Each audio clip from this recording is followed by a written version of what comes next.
एक फकीर ने मेरी सोच बदल दी। पति ऑफिस से घर आते ही खाने की टेबल पर बैठ गया और पत्नी से बोला, जल्दी से कुछ खाने को लाओ, मुझे बहुत भूख लगी है।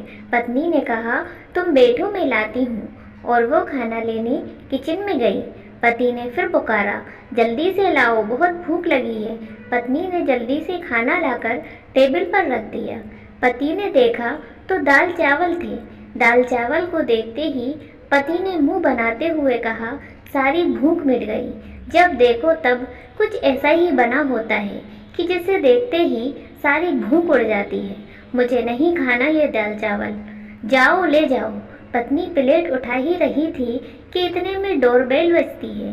पति उठकर दरवाज़ा खोलता है तो सामने एक फकीर खड़ा होता है।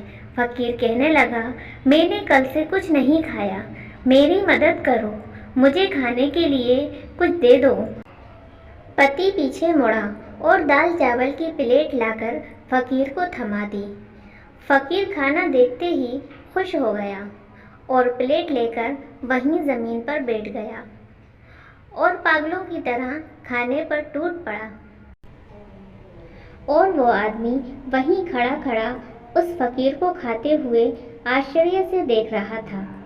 जब फकीर खाना खा चुका तो दुआएं देता हुआ वहां से चला गया और आदमी उसे आश्चर्य से देखता रह गया और सोचने लगा कि जिस खाने को उसने बुरा भला कह रहा था वह किसी के लिए कितना अनमोल है।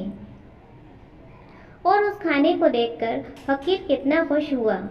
देखा जाए तो ज़्यादातर घरों में ऐसा ही होता है।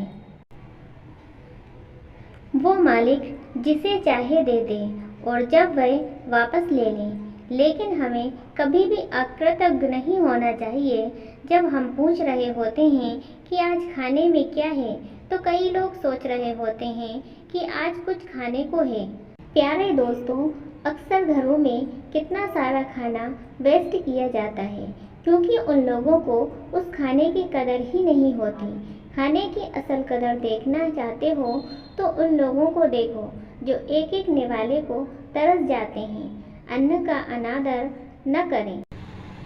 अगर आपको ये कहानी अच्छी लगे तो प्लीज़ इसको लाइक, शेयर और सब्सक्राइब करें।